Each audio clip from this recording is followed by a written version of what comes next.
Good morning, Patrick Panthers. Today is Monday, October 11th, 2021. Please stand and join me for the Pledge of Allegiance. I pledge allegiance to the flag of the United States of America and to the republic for which it stands, one nation, under God, indivisible, with liberty and justice for all. You may now be seated for our moment of silence.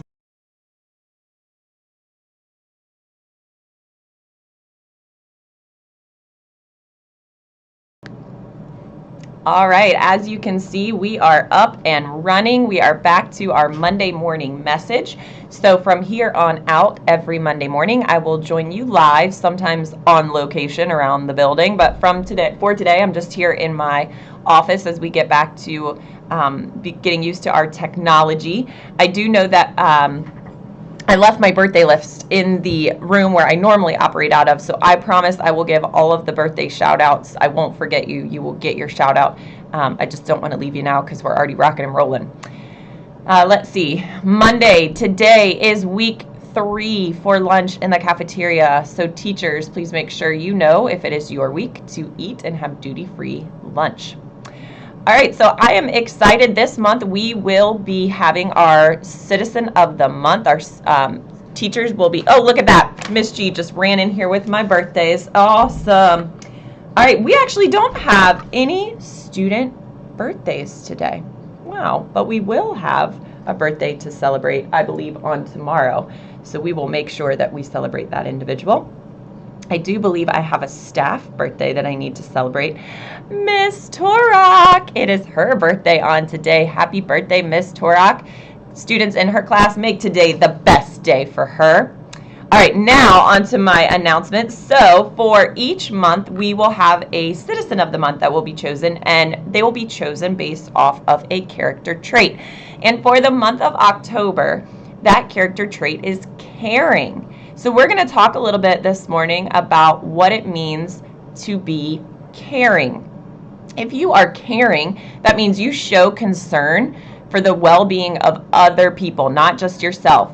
You use your words and your actions to help people, and you give without expecting anyone to do anything for you. So you help somebody out without expecting anything in return. Other words that you might think of when you think of caring might be kind, someone who is thoughtful, someone who shares, someone who helps out or understands. I bet you can probably think of one caring individual in your life. What are some ways that we might show someone that we care? Maybe an encouraging word, maybe even just a nice compliment to let them know we're thinking of them. You could just be respectful of your teacher, be respectful of your friends. You could be kind and include everyone. Let's say you're out at recess and you're playing an activity. We want to make sure we include everyone and we don't exclude anybody from what we're doing. We want to be a good listener. That's a great way to show that you're caring. You just want to listen and be helpful in all situations, not just here at school, but also at home and in our community. So why is that important? Why should we be caring? Well, it helps make people feel better. If you're caring, if you show that you're caring, it can make that person's day and make them feel better. It helps us feel better. Sometimes when I do something nice for somebody, it makes me feel better on the inside.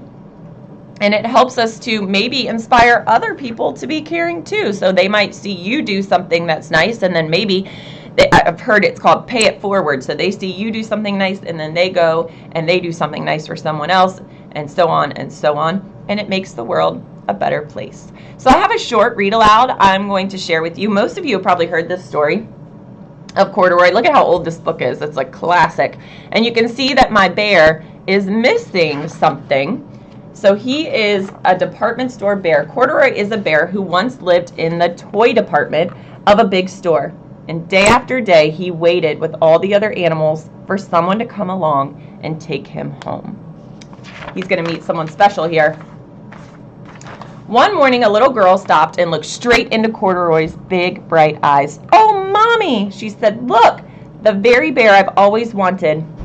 "Not today, dear. I've spent too much already, and besides, he doesn't look new. He's lost the button to one of his shoulder straps.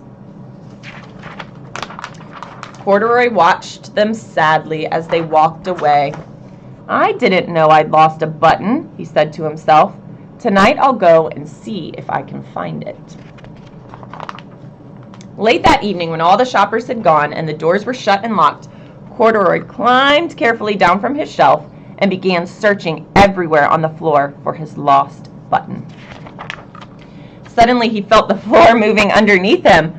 Quite by accident, he had stepped onto an escalator and up he went. Could this be a mountain? He wondered. I think I've always wanted to climb a mountain.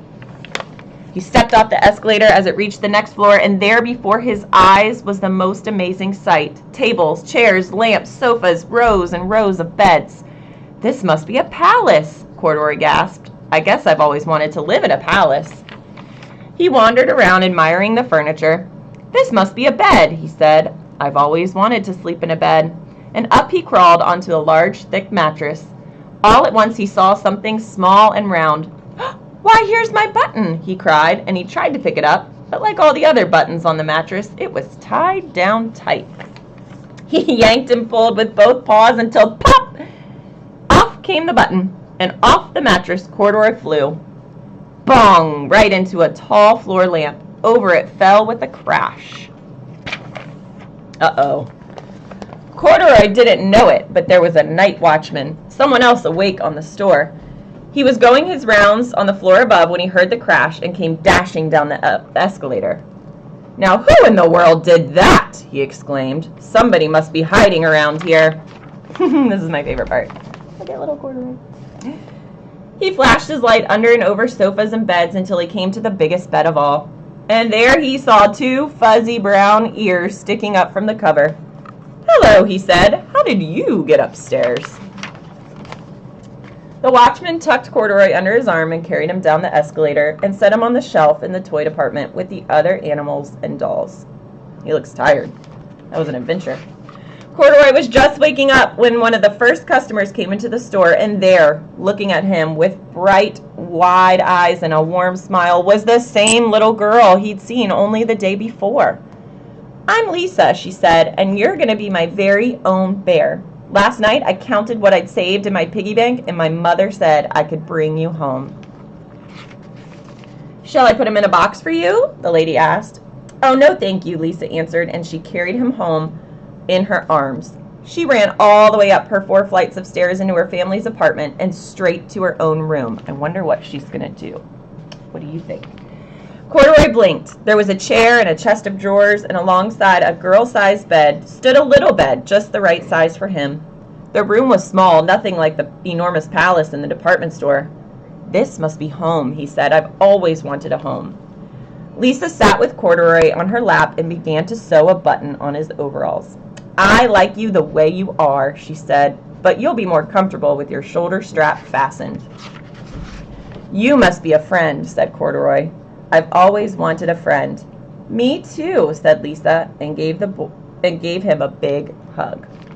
So let's think, how did our character Lisa show Corduroy that she was caring? She didn't mind if he was missing a button. She saved up her money. She brought him to a home, something he had always wanted, and took care of him. She gave him a button on his corduroys, and more importantly, she cared about him. She loved him just for who he was. So teachers, I challenge you to look for students who are daring to care this week. I would love to have those students recognized with a positive office referral, so I'm hoping they just come piling in, because I know all of our amazing Panthers out there can show that they care in so many ways. So that is all for this Monday. Don't forget, teachers, we will be sending out some activities for you that you could use in your classroom to further the discussion about caring and why it is important that we care. Make today a great day. Have a fabulous one. Miss Jackson and I will see you as we move throughout the building.